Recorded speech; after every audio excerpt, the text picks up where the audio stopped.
Welcome to yet another class. Today it's Dr. B Science classes online and also on Facebook and on YouTube. So any of these platforms, social media platform you find yourself, you are going to find Dr. B Science classes even on TikTok.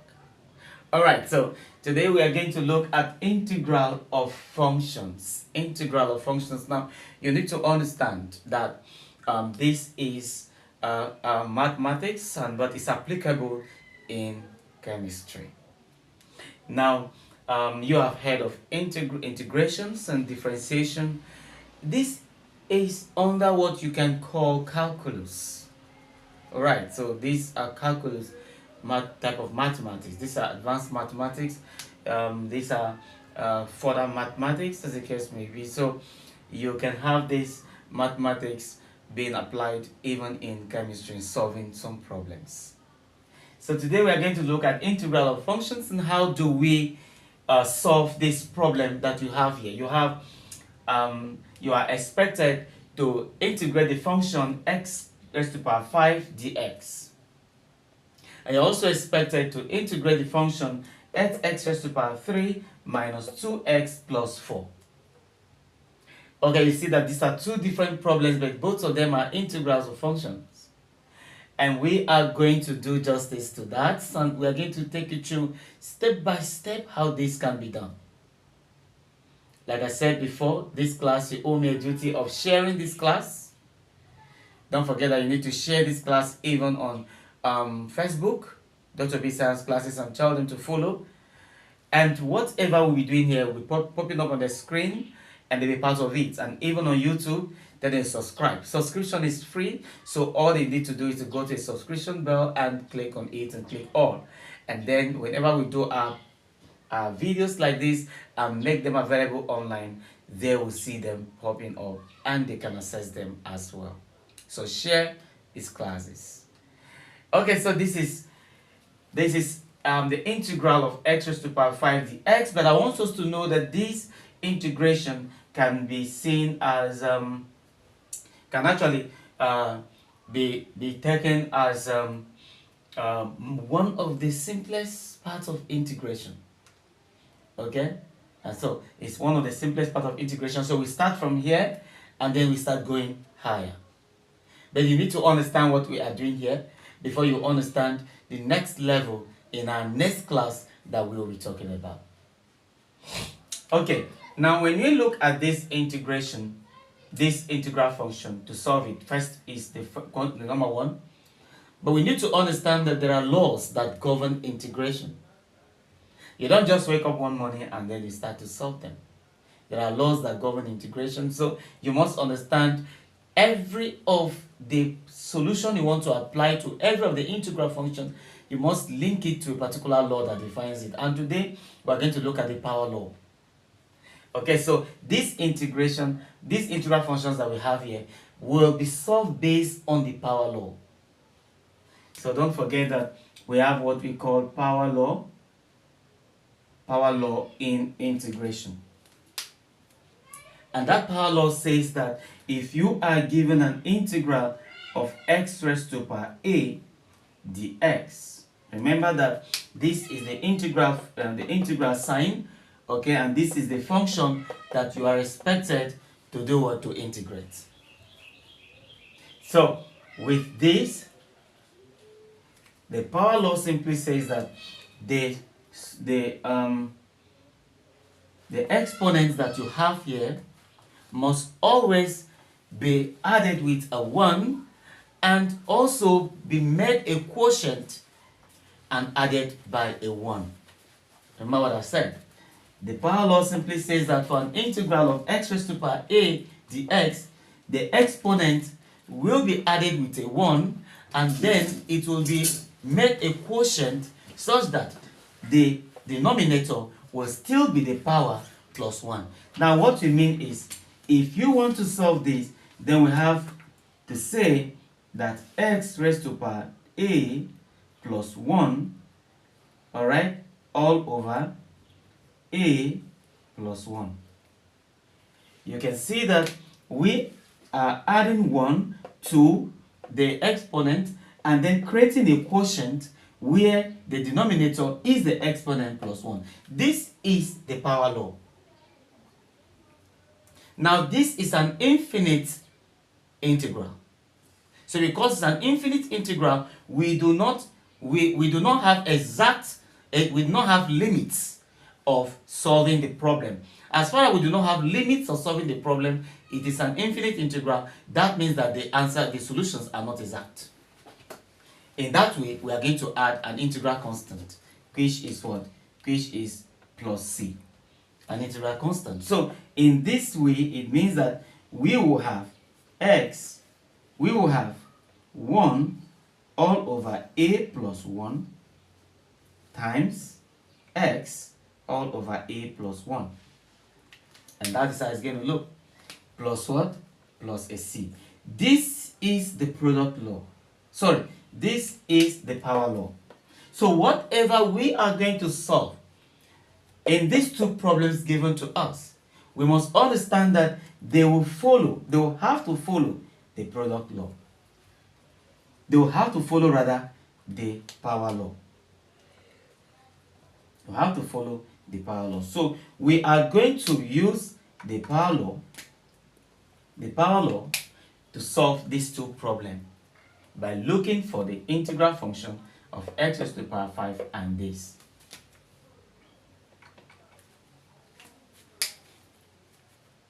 Right. So for us to solve this problem, following the power law, it means that we have equals to 1 all over this, which is the exponent, plus 1 times x raised to the power 5 plus 1 plus c. Of course, I said we must add a plus c to this problem, to this solution we are solving, because this kind of integration is an infinite integral. If it was a finite integral, then it has limits. Then we'll be looking at something like an integral between 0 and 1. This is a finite integral whereby solutions that are obtained are exact. But where the integral does not have limits, it is completely open, then it means that the solutions that are obtained are not exact. In that particular type of integral, you must include an integral constant to end that particular solution for integration. And that is why we are having plus c that comes in.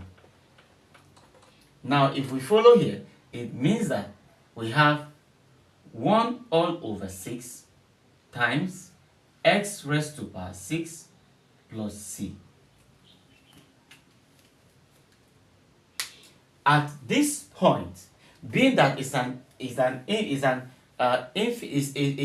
infinite integral, the solution to your problem, which is this, ends here. Of course, because this will now become the solution to your problem. Since it is an infinite integral, the solutions to that particular problem are not exact. Therefore, you cannot further solve anything out of here. So, for this integration, x raised to the power 5 dx, we have 1 over 6 dot x6 plus 1 plus c. And that is the solution of this integral. Now, we are going to see the solution for this integral following the power law of integration. So for us to look at this, it means that we must consider the power law of integration, which we have here. Now, in that case, it means that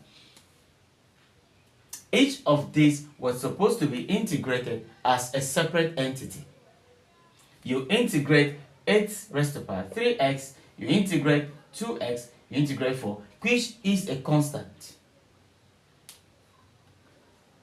Alright, so in that case, we open 3 integrals for each of them and solve them from that perspective. That means that we are going to have for this, we have an integral of 8x3 minus an integral of 2x plus an integral of 4x. That's what we're going to have. Each of them are with respect to dx. So integral of 8x, integral of 8x3 dx minus 2x dx plus 4x dx.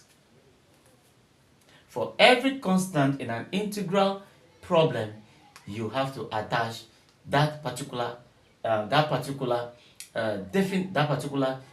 definite sign or definite symbol that goes with it, and that is why, since we have x here, the constant will also go with an x, just to define the constant in the problem. Now, with this, it means that following the power law which you have here, we will definitely be having for this, we'll have x raised to power 3 plus 1. That's what the power law says.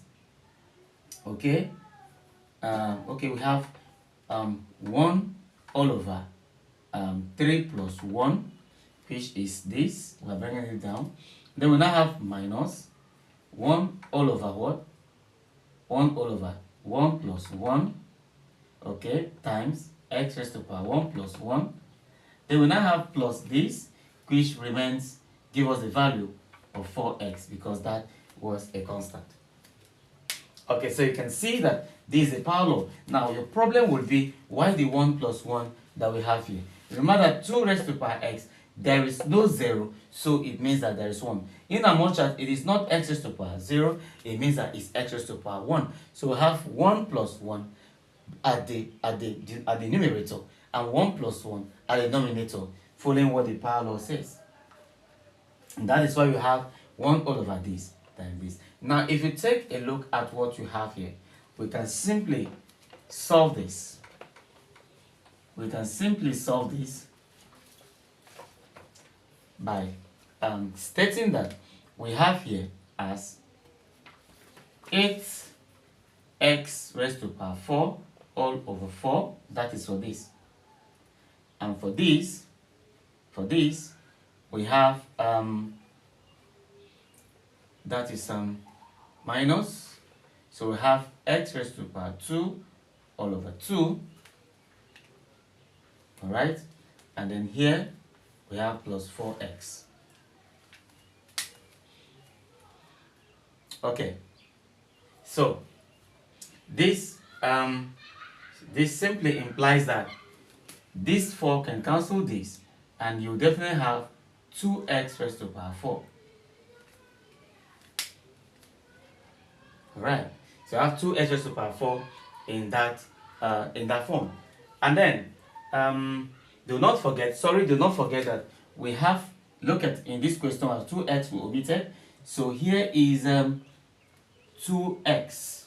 Fine, so we have 2x raised to power 2 over 2, so this will cancel this gives us x squared, and this remains a constant that it is, plus c. This becomes the solution to the problem, to this integral that we have here.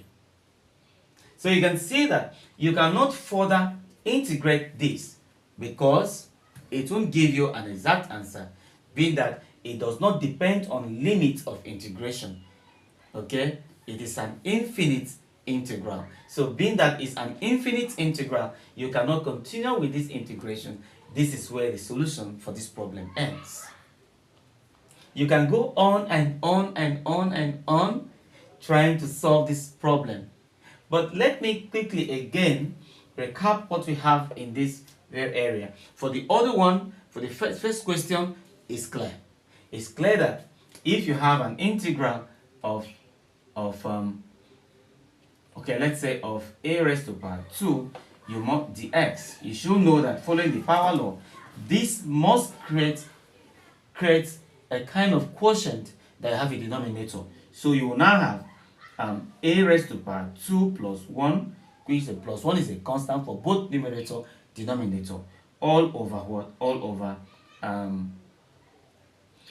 over, of course, this 2 plus 1, so all over n, just like you have here a plus 1, so you have it here a plus 1. Alright, so this is very obvious. that if you have this kind of solution, that is what they're going to have. So of course what they're going to have here is the 2, which is forming as your exponent. So definitely you have a raised to the power 3 over 3. Okay, so that is very clear. That was very clear because we had already discussed that in the course of solving question 1. Now, for solving question 2, I've said where you have infinite integrals in this form, expecting that you have to solve the integral functions of 8x3, 2x, and 4dx, that you have to do what? You can simply separate or individually integrate each of these integral functions. And that is why we create integrals for each of them as they are here. We solve them independently. So x raised to the power 3, okay, will follow this power law where the power is going to create a kind of quotient and give you a denominator. So the power is what is creating the quotient and establishing what? Establishing a denominator. So here will now become 8x3. Since the power is going to establish a denominator following the power law, you have all over 3 plus 1. The plus 1 is constant for every power integration for an infinite integral.